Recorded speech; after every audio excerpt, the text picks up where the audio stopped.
All right, so this is going to be a little bit of a disclaimer. I'm not trained in being a small engine mechanic, other than the fact that I've done it hundreds of times. I don't really know all the names of the pieces exactly. I kind of, in my video, I kind of just tell you what they do. So certainly, if there are some issues, feel free to comment on it. But at the same time, I don't really, I don't know. I go through and I tell you what they do. So using this, make sure you're paying attention to the pieces, and I try to actuate them, show you what they do, where they go, how they work. But as far as being technically trained, I'm not. So I just have put a bunch of junk together because I've had junk my whole life. So please understand that as you're watching this video, that I'll say a lot of things and call things a couple of different names, and I'm not sure really what they're called. I know mostly what they are and what they do and what they're called, but for the most part, I didn't consult the technical manual. I really just went through and wanted to show you guys how this works and what the pieces are. And that's my disclaimer. Hope you enjoy the videos. These took quite a bit of work to put together. So after fixing the carburetor, I still had a pretty big problem with trying to get that chainsaw to start. So I figured I'd start taking it apart piece by piece and just seeing what was broke and what was working and what wasn't. So as I got into it, I had a bunch of problems. But you'll see I'll start taking it apart, and we're going to break it all the way down into little bitty pieces and then put it back together after we clean it up. Hope you enjoy the video. All right, so we're going to now just kind of take this guy apart and see what it looks like on the inside. So I've already taken this nut off. Take it off. I took the cover off. There were just 3 bolts in the top, or 3 bolts in the top. I'm going to slide this guy off. I had to pry it up a little bit with a screwdriver, but I already had it off to kind of make it a little bit faster. You can see here, there's the blank side, and there's the magnet side. That's just your flywheel that helps to get electricity into your ignition coil. That's what gives us spark to our spark plug. If you look at the back side of here, there's a little keyway, so you can only put it on one way. On the side, there's a half moon key. We're going to take that guy out too. That's just a half moon key to make sure it sits in there just right. I'm actually going to stick it to the magnet on this here so I don't lose it. Just stick it right there on the magnet. I'm going to pull the cap off. This guy here is going to be, what's going to give us our spark. So you can, this here guy just kind of cleans it off. It's a little swab, but it's going to be what's going to give us our create our current. So let me take that guy off and I'll kind of show you what that looks like. It's nothing spectacular.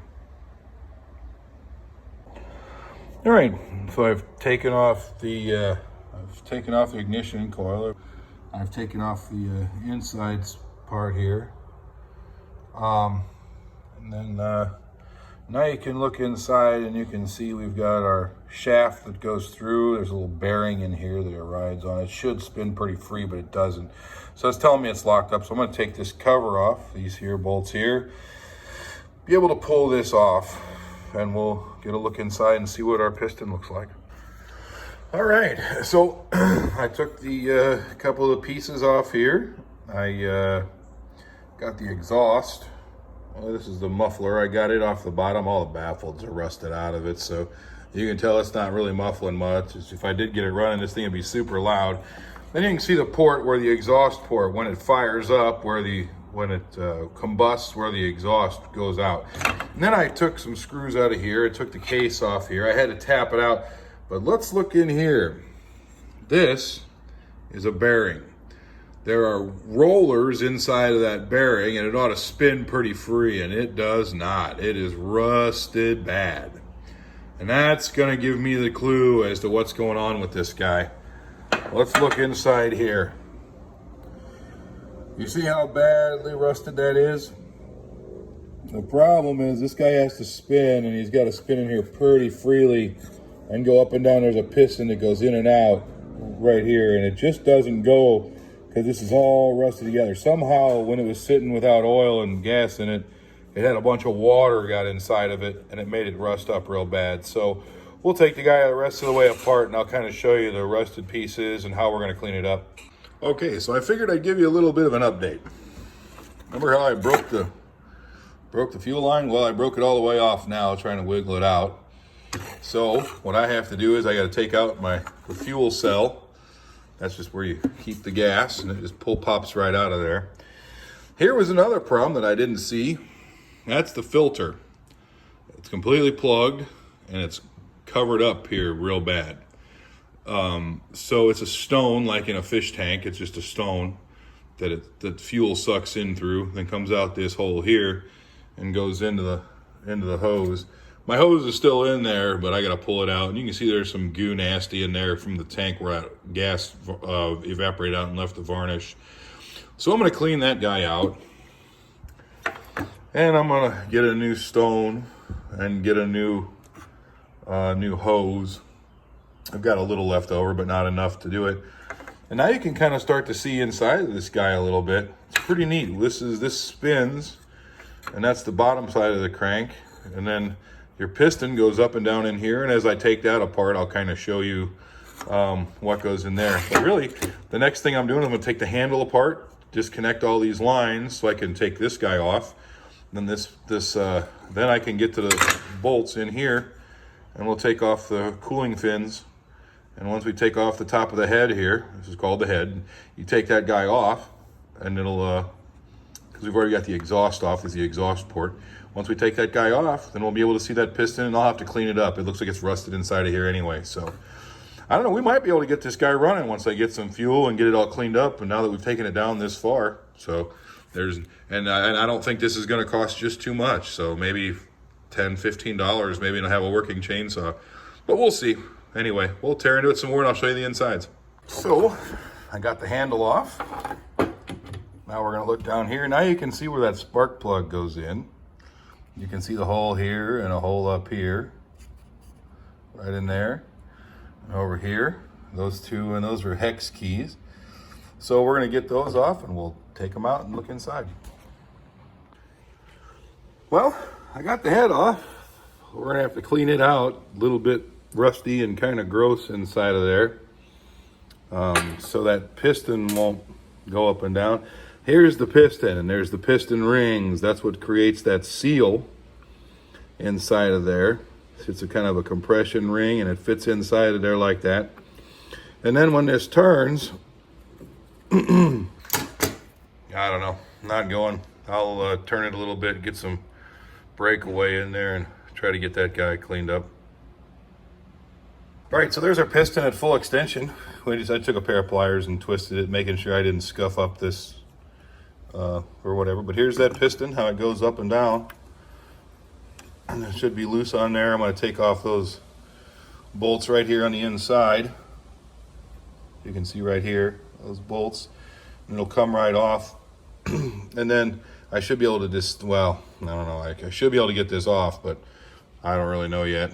So yeah, I'm just going to take it out, clean it up, get it all shiny. It's all kind of gross and slimy and rusted and everything else. So I'll try to clean all these pieces up, and then I'll start, once they're out all apart, I'll show them when they're clean, then I'll start putting it back together. Okay, so let's talk about something else. I broke something. Inside of this hole right here, there's a pin that you have to kind of drive out. And it goes out one way, and I broke this clip. Well, now it's on the floor. Matter anyway. But that clip, if you could see, was a C like that. And it had two holes, one on this end and one on this end before I broke it. And it fit inside of that hole. And you squeeze it together, set it in the hole, and then let go, and it expands out, and there's a rim inside there where it seats. And what that does is that holds that keyway, or holds that roll pin in there, and that's what keeps this the top of the piston in. So now I should be able to knock my piston, the rim or the roll pin out, and then be able to take this off. But I'm gonna have to go find another spring clip, like another C clip that looks like that fits inside of there and gets the, you can squeeze and put in. How do you get that out? There's a special tool here. It's got 2 points on it, and you had to have set it in here and got it close, and then squeezed it and got it together and pinched it together, and then just lifted it out. It's kind of like a really crappy game of operation, but it came out. It just broke. A piece broke off, so I'll have to get another one and set it in there. But I'm going to take that pin out, and then I'll pull the top of the piston off, and then I'll show you how we're going to get to the rest of it. The clip looks like while it's in there. You can see there's 2 pieces sticking out. You stick the points of your pliers in there, your C-clip pliers, stick them in there, and then tighten them together, and then that guy will just pop right out of there. It's supposed to. Again, this thing's old and beat up and rusted, so it'll probably break too. But yeah, just so you know, that's kind of what that C-clip looks like and where it fits inside that groove to hold the pin in. So it's been pretty unsuccessful. The other one was rusted too and broke right off when I got that piece on the ear.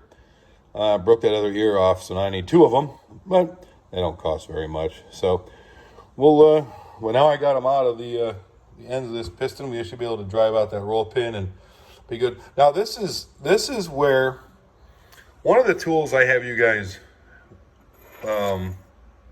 memorize is this is a tapered center punch. I don't want to use that guy because if I do and it goes in the hole, it'll spread that roll pin and make it wider, and it won't want to come out. So what we're going to do is we're going to grab a straight shank punch, and that's this guy here, straight shank. Now I got to get actually that would have fit pretty good. I'm going to put that in there, and I should be able just to drive this guy right out, and then I should be able to follow it all, trace it and follow it all the way out, and then I'll just get a pair of pliers and pull it out the rest of the way. Then I should be able to take the top, this piston head off, and then be able to get to my screws down in here. So that'll be what I do next. You can see it's coming all the way through there now. So I take my piston head off. If you're going to change the rings on your piston, this is what they're talking about. This guy here, when we put him in, we'll have to squeeze this down and get it flat, and then slide it into the cylinder. So I'm kind of hoping that as we're going along, you're picking up some of the words I'm using. Like if you have we got a 4-cylinder engine, right? That means it's going to have 4 of these, 4 cylinders, and it'll have 4 of these, right? 4 pistons, or a 4-banger or whatever they call it. But that's what it is. It's the piston that goes up and down, right? When you've got a car that when you sit at idle and a car blows blue smoke out of the back, and I'm sure everybody's seen it, what that's doing is that's telling you that this seal is not working. Somehow the seal got overheated and wore out, or this ring is overheated and wore out, and there's oil. Normally on an engine, when you put oil in it, the oil sits down in here. And I said this guy's a little bit different because it's a 2-stroke. So a 2-stroke meaning it goes up 1, down 1. As this goes up and down, that's your stroke. And when the seal goes out, there's oil getting by the seal, and there's oil up top. Now remember where this guy fires. The reason this guy is all carboned up is because this is where the explosion happens. The explosion happens and fires it back down, makes this guy turn, and that's what spins if you look at the other side here, that's what's going to spin our clutch, right? That's what spins the piece that turns the chainsaw chain. So when this guy here, like you can tell right now, it's really gooey. So I'm going to polish this guy up, clean up the end up here, clean off the head, or clean out off the top of the piston, and then I'm going to clean out the head here, make sure I get this guy all cleaned out. But you can see here's our exhaust port. This is where the exhaust comes out. Here's where our fuel goes in, right? This meets up to the bottom of that carburetor over here. And that carburetor, when the fuel goes in, the fuel dumps into here, into the mixing chamber, and that's where it explodes. and it explodes on top of this guy and fires it back down in. I hope it's kind of making more sense as we take all these pieces apart and you look at it. Okay, so I got my piston out here, the head of the piston, and it's a little bit pitted on top, so we're not going to get it fully clean, and I don't want to take a whole lot off, because if you take a whole lot off, you change the gap from the top of the head to the top of the piston, and then you have a little bit too much space, and you can do that to gain more horsepower, but we don't want to do that because of our carburetor would have a hard time mixing the right amount of air in with the fuel. So I'm not gonna file it down or anything and make it, you know, super great, but it's shiny enough. The other thing I did was I took out the piston ring. That's this guy here, and I'm gonna clean him up just a little bit so he seats a little better in case there's a burr on it. I don't really feel any, but we want it to slide up and down and make a good seat inside of the head. So I'm gonna be cleaning that guy up, and I just kind of wanted to show you the progress so far. All right, so I'm getting through this guy, and I'm looking at what parts I'm gonna need to buy, because I'm probably gonna go to town and spend about $15 and buy a hose and buy the piece of our filter over here. Our filter was bad, a stone filter, and I needed those 2 little snap rings that go in there. So I took the fuel hose out of the gas tank here. Remember, it came out of the back of the gas tank here and went into the top up here and connected to our carburetor. Well, if you look at it, it's flat. It's completely melted flat. So because this guy's melted flat, we weren't getting any fuel anyway. No wonder we were having problems. So I'm gonna go get some fuel line, and I always like to have some around the house anyway, just for fixing stuff. So I'm gonna go to the store and go get some fuel line, go get a stone filter, and we'll see about getting this guy reattached. And then I gotta do some more cleaning, but I want to get there before they shut. So that'll be my next step. Got a small filter for the bottom that goes inside the tank. I've also bought a little bit of hose. They were each about $4. I've already put the hose in the back. I'm going to extend it all the way through. Once it comes through, I'm going to grab a pair of forceps here and reach down in there and grab it, pull it out, and put that filter on. And then I'm going to stick it back in the housing, and I'll cut it to length so it matches right up with the carburetor. But now we know we'll be getting fuel. All that's left to do is kind of clean up some pieces and try to get it going. I also had to buy an assortment of snap rings. The good thing is I can bring them into class and I can show you guys what they look and how they work with the extra pieces, because I won't need all these. I need 2 out of there. And each pack, I had to buy 2 packages because each one only had 1. So at any rate, well, that'll be what I start on a little bit later. So we talked about this before a little bit, but what I've got is some emery cloth, and this is 100 grit.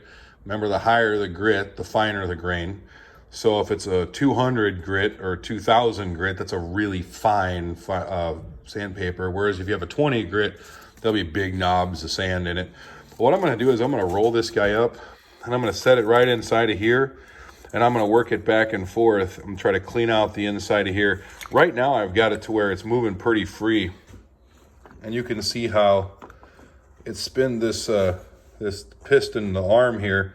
It never goes in all the way. It goes in here and then spins back out every time this crank comes around. So I'm just going to clean it up and make sure it's all freed up and cleaned out and shiny, and then we'll start putting it back together too. And you can also see actually on the end here, look inside of here. Let's see if I can get a good view. See those little lines inside of there? Those are actually barrels. It's like, this is what's inside of like a fidget spinner. That's a bearing.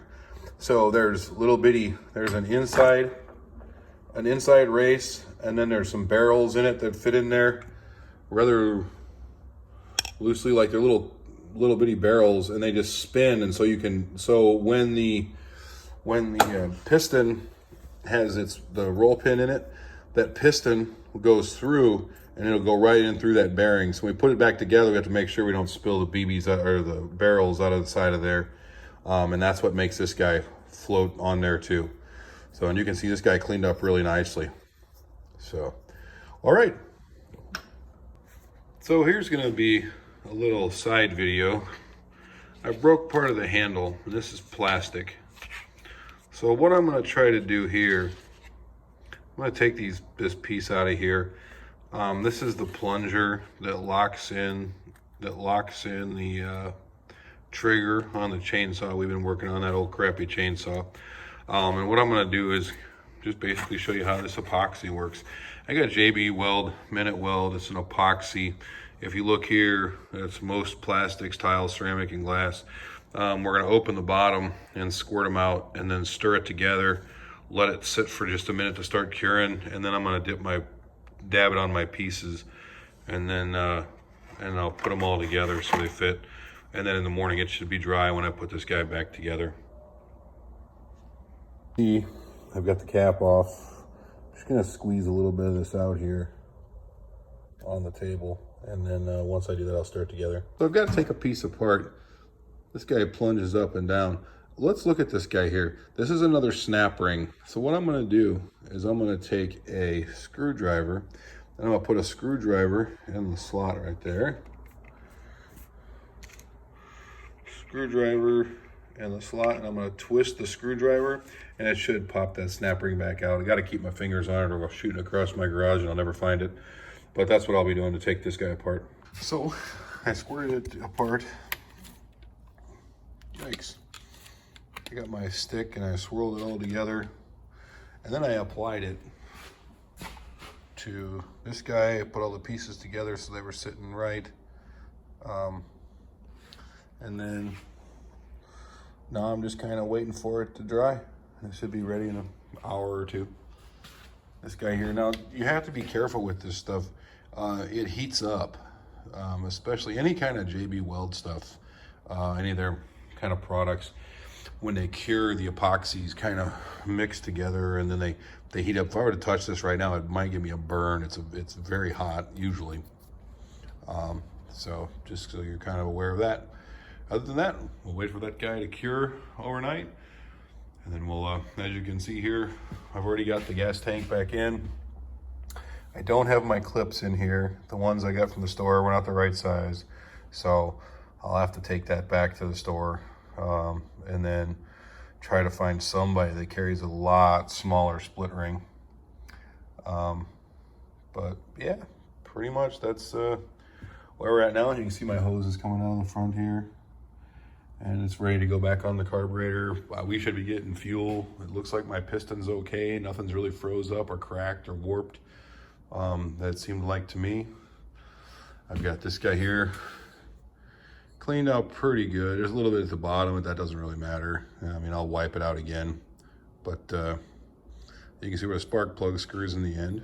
So right now I'm just kind of waiting on those rings to put back in there, and then I'll start putting this guy back together. This guy here, though, I will tell you something. This here, this exhaust, nothing in there. Well, there's a wasp nest, but nothing in it. This guy, this is the muffler.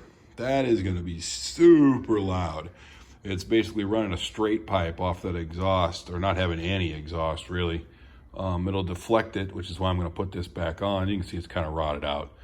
But yeah, this guy, there's nothing in it. So when we fire this thing up and it runs, it's going to really loud. So good thing I didn't start it the other night.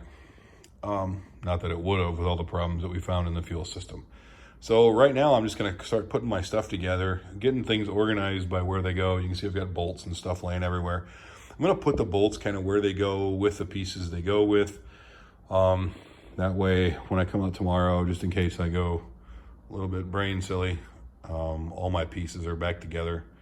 And then I'll kind of show you a picture of what that looks like before I go to bed. But yeah, I'm gonna put the pieces close together now.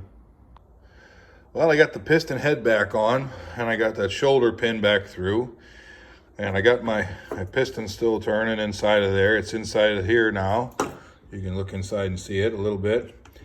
I got my bolts back in here. I'm going to remount the carburetor.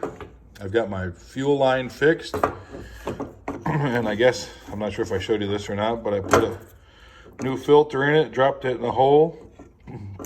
So we should be able to get clean fuel up to the carburetor here. I got to cut off my old fix here where I got that zip tied on and broke it. And this here piece it glued together pretty nice. So I should be able to mount it back on. And I'm just gonna start putting some pieces back together, and we'll see if we can get her started. So I'm kind of getting put it back together here. We've got magneto, ignition coil, we've got the fins here where our piston goes up and down. We've covered up the crankcase. I've got the carburetor back in, everything all hooked back up. This is our oiler. So that's gonna pump this pump here, go into this guy here and pump oil to come out here and squirt all over the blade. We've got everything kind of back together. I think I threw away the filter though because I was gonna scrap this guy, but I thought it'd be fun to try to rebuild it anyway. We'll see what happens. I may have to put a piece of cloth over it when we fire it to give it the right air mixture, but yeah, anyway, that's where we're at right now. I'm gonna finish putting the wheel back on here. Remember my half moon, we gotta make sure we get the keyway right. And then, yeah, we're getting closer. All right, so right now I'm going through and I am adjusting the points on this magneto. So what it does is right here, right in between here, there's gotta be a little gap. I don't really know what it's supposed to be. I've tried to look it up online. So I'm gonna set it at 0.015. So I'm gonna get this feeler gauge. It's got different sizes on it. So I'm gonna try to stick this guy in here and see that fits pretty good in there without much drag. So I'm going to tighten this guy down.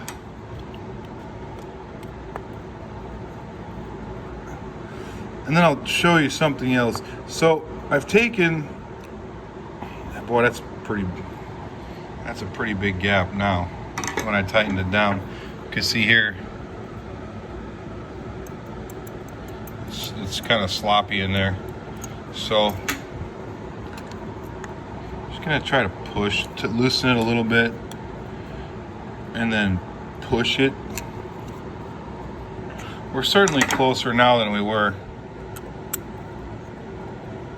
Nah, gotta get closer yet, so I gotta unloosen this guy. It's kind of a trial and error, I guess, to get this guy in there. Whoop, too far, they're touching.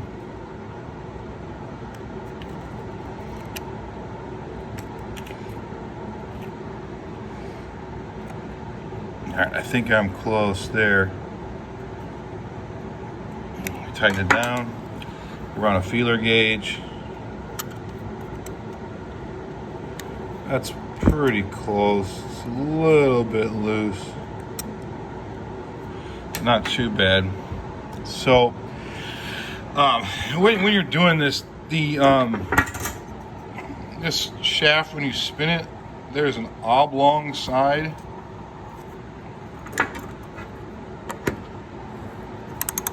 So if I go all the way to the short side, it should touch. See how they're touching now? And then I keep going. It should open back up. Yeah, and it did. Okay, so now what I'm gonna do, before I get this guy closed off, and we're not quite open all the way yet, so I'm gonna open this guy the rest of the way. Now before I close this, again, I'm gonna take that this emery cloth and I'm gonna slide that in there. And I'm just gonna work it back and forth a little bit, trying to clean those points off. And I can feel it grabbing a little bit, so let me work on that a little bit and then we'll see if we can get some spark. My sandpaper's in there, the emery cloth. And I'll just kind of work it back and forth. Right now we've got our gap, and if we turn it a little bit, this guy goes ahead and it closes. So this should kind of be on a spring to where it walks back. It ought to walk back and forth. So it stays open, then as this oblong rod goes through, it'll kind of, it'll make connection. So we're gonna try to see if that fixes our problem. Right now I still don't have any spark. I've got all this back together and tried it, no spark. So I was gonna clean out my points, make sure they're adjusted properly. And we'll see how that goes. All right, I'm going to show you a secret too yet, a little trick I learned a long time ago, and I'm not sure it's, I don't know, it's what I do anyway. If I would just put this ratchet on here and try to turn it, the whole flywheel turns here because the piston is just going up and down inside the head here. So what I'm going to do is I'm going to take, I've got this guy up here. I'm going to grab a piece of string and I'm going to untie it, and I'm going to shove a string down in that hole.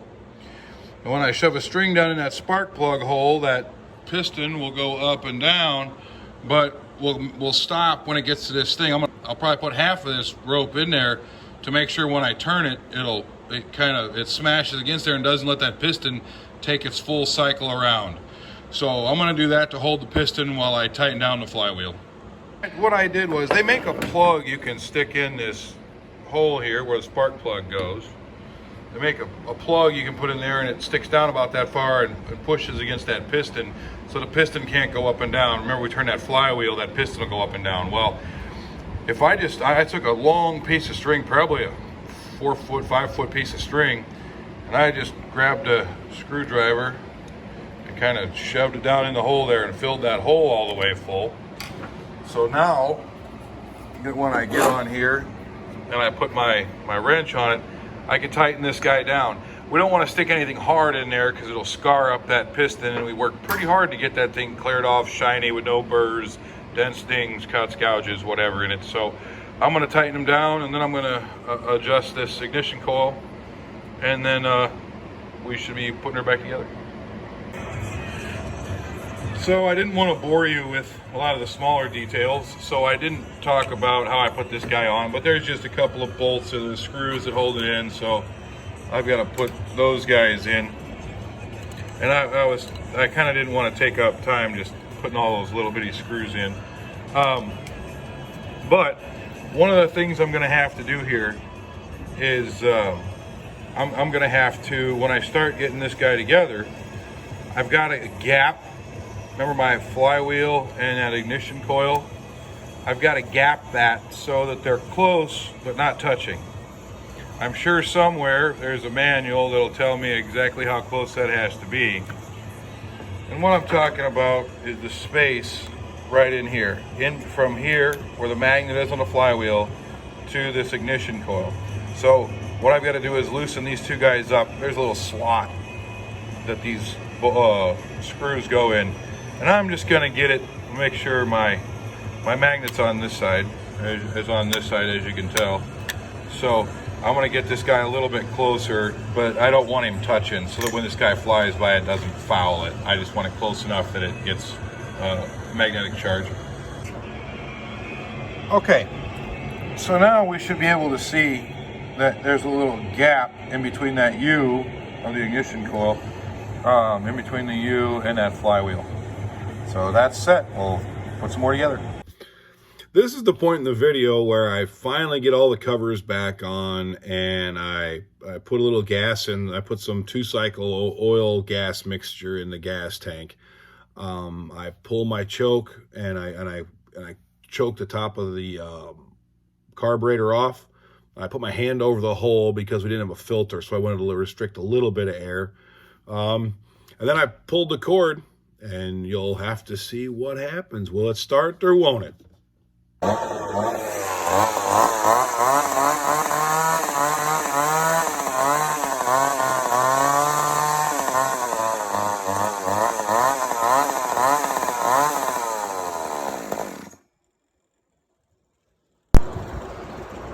Well, as you can see, we got it. We've got fuel, we got the power, everything's spinning, everything's rolling, and it's sounding pretty good. Had to adjust the idle a little bit, and that's this screw right over here. Had to get it set just right, but shoot, it fires right up. And there it goes. Now we got a chainsaw. The idle that I'm talking about is, and I want to describe it just a little bit. The idle I'm talking about, that screw that goes in and out. What idle is how much fuel and air that the chainsaw takes into the combustion chamber when you're not pulling the trigger, when you're not forcing it to dump air or dump fuel in there to make it rev up. When you just take your finger off the trigger and it's just putting around at they call it idle, where just every day running without any load on it whatsoever. So I had to adjust that because it was a little bit low at first, and it was chugging like it was gonna die. So I unscrewed it a little bit, and then put a little gap in. So I added a little more fuel so that at rest, it was still idling at a, you know, and not revving up, but staying right. Then I opened it too far and then it was racing. And so I had to turn it back down just a little bit. And that's what your idle will do for you, is at rest, you know, making it the engine run at a moderate speed, you know, so it can stay running without any forced fuel into it. One of the things I can't show you in this video is my initial response, because I can't have cuss words and I can't show, you know, massive excitement, jump up and down and, you know, celebrate. So, because I got to edit out all the bad words. But I will tell you, I was very excited when this chainsaw finally kicked off. I pulled the cord one time and it fired right up. After I'd fixed everything and adjusted those points, it fired right up, and I was so excited that I let out, you know, quite a few excited words. So you don't see that part, but I was very excited to get this old piece of junk running. You know, it's not going to be worth anything. We're never going to use it as a chainsaw, to be honest, because we'd have to buy a new chain for it, and that's $20. We'd have to buy a new bar for it because the metal on the bar is wore out, so the chain won't stay in the groove. And that's another $25. And I had thrown away the filter and the cover, so I'd have to order a filter online for probably $12 plus $5 shipping and handling, and then a cover. I'd have to modify some kind of a plastic cover and duct tape it over the top, and it wouldn't be a practical chainsaw. However, I hope you guys saw, we took something that was buried under mud, pressure washed it out, cleaned up all the pieces, and we got something running that wasn't running before. And that's where the excitement came for me. So it was really an enjoyable project, even though I'll never use it as a chainsaw. I'll probably bring it to school and put it on the shelf, and you can see that if we added gas, it would fire right up. So, but it wouldn't be an effective chainsaw. Anyway, hope you guys enjoyed the video, and here's a couple of pictures of it being when it was finished.